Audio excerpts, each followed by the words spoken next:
Morning, everyone. So, it's been a few weeks now, so time for the Honest RC review, the Redcat Kaiju EXT. Let's get into it. Welcome to the blacklist.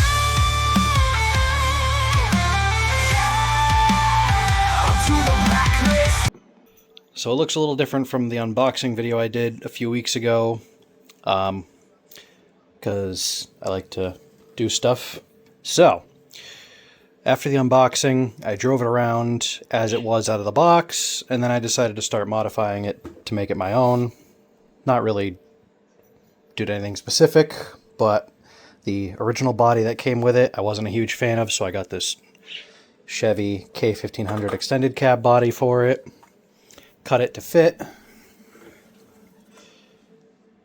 Just trim the rear bumper to fit around there, and to fit around the front bumper, which this is off the regular Kaiju, but I liked the way it looked on the original Kaiju, so I figured I'd put it on my EXT, and I love the way it looks. So, the good, the bad, and the ugly. Actually, there really isn't any ugly with this truck. I very much enjoy this truck quite a bit. It is now, I would say, probably my favorite truck in my collection now. This thing is just a beast. So, basically everything is the same as when it came out of the box, aside from the light kit that I added in the body and the bumper. As you can see, I've got it scratched up here. If you've watched some of my shorts with this thing doing wheelies across parking lots, and this thing is a wheelie monster. It loves to jump. This thing is crazy. Now, these are the batteries I've been running in it. Z 6000 milliamp 6S 100C LiPo batteries. And I've run, I think, about 5 or 6 packs through this truck now. And the average time I get on the stock system that is in this truck, as you can see, it's still everything that came originally with it. The Hobby Wing 8 150 amp ESC and the 2100 kV brushless motor. With these batteries, I get anywhere between about 45-50 minutes to about an hour and 15, depending on how hard I'm running the truck. As I did mention in my unboxing, I did have to replace the battery straps because with these ginormous 6-cell batteries, the original straps were just too small, so I got these longer ones in here, and they've been working perfect. None of these batteries stay held in there beautifully, and there's no real issue.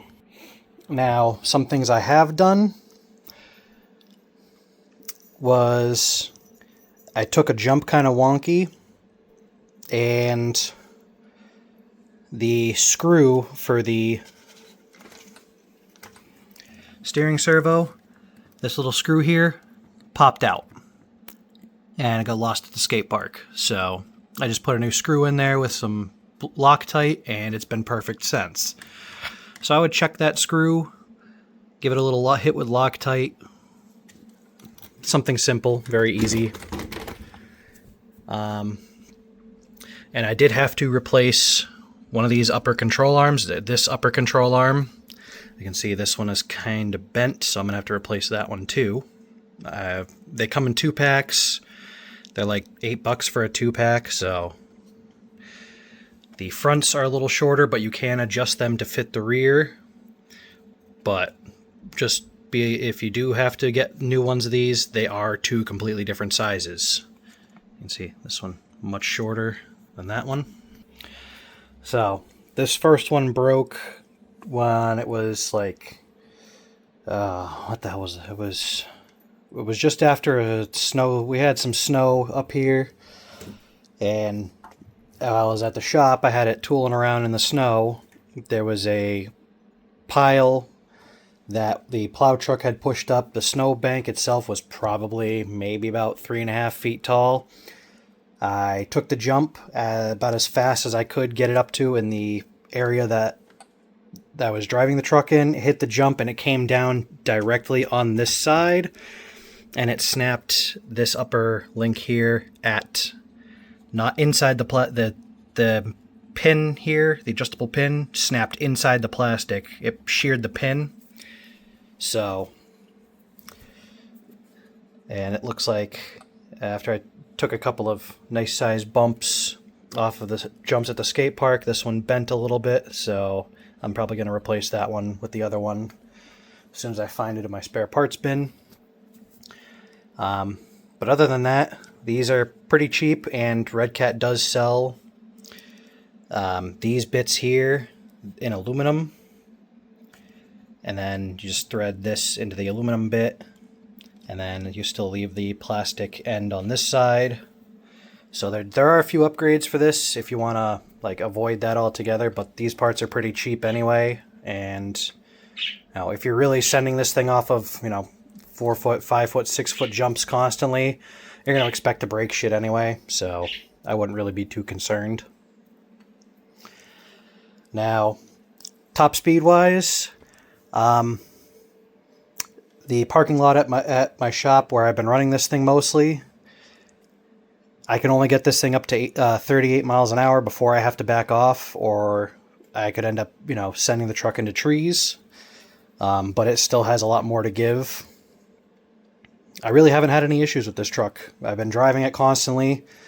Again, the only thing I broke was that one upper link. And, they're cheap. The fronts are like $7 for a pair. The rears are about $8 for a pair. And they're very cheap to get. Redcat has all these parts in stock. You can find these parts on Amazon. And like I said, if you can't, if the rears are going to take too long, or if you have a spare front you want to put on, you can adjust these to make them the same length as this, and there's still plenty of room for adjustment. So that way it's not going to be super weak. Of course, it's going to be a little bit weaker than putting the correct length one on there to begin with, but you'll be able to run it. And I mean, this truck has I've been doing backflips. This thing has been sliding on its roof.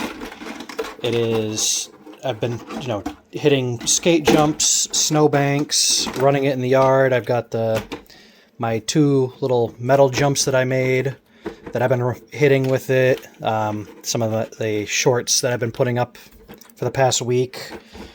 Me and one of my kids driving trucks around the yard, hitting the jumps. This thing is just a ton of fun, and I really enjoy this truck a lot now. My only real complaint with this truck are these tires. Now, the snow I was driving in, these tires don't really hook up as well as I would say like driving my T-Max in the snow. With these giant chevrons on the T-Max, these ones kick snow everywhere, and this truck just goes. These are definitely more street tires. I mean, they do good in dirt and on grass, but in the snow or in the muck, they definitely just spin a little bit more instead of, really grabbing. But they work pretty good. But I would just say if you want more off-road capabilities with this truck, definitely switch the tires out for something a little bit chunkier, a little bit meatier with the tread pattern here, like maybe the original Kaiju tires and wheels. Even though those aren't belted, you'll have a lot of ballooning with those with this truck. So just one thing to keep an eye out for. Tires are pretty easy though. I mean, you can get any size tire that fits a 17 millimeter hex, any size wheel and tire that'll fit that, and you can put them on here. So really, I really don't have any major complaints with this truck other than these tires not really being off-road tires for something that's supposed to be a monster truck. But other than that, this truck is absolutely awesome. So overall, I'd have to give this a 9 out of 10.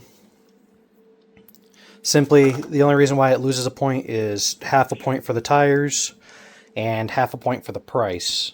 I mean, realistically, in the grand scheme of things, $449.99 for an 8th scale monster truck. And you can still get the T-Max brand new from Traxxas for about that price. Again, 8th scale nitro monster truck. The E-Max has been discontinued for a while, but the Max is, I believe, also 8th scale, and that's kind of like the newest version of this. And all those are about the same price. So price-wise, it's in the range of where it should be. But for somebody who's just brand new looking to get into an 8th scale monster truck, it might still be a little high. You can find them, you can start finding them used. I mean, I've seen a couple of them come across Marketplace for about $3. But, you know, it's still for some, if you're new, if you've got money, if you got the money and you want an 8th scale monster truck, I would highly suggest this one. Just because, again, I've had it for about 3 weeks now, and it is basically beating out all the other trucks as my favorite now. And I mean, it's definitely worth it. It is just a badass truck.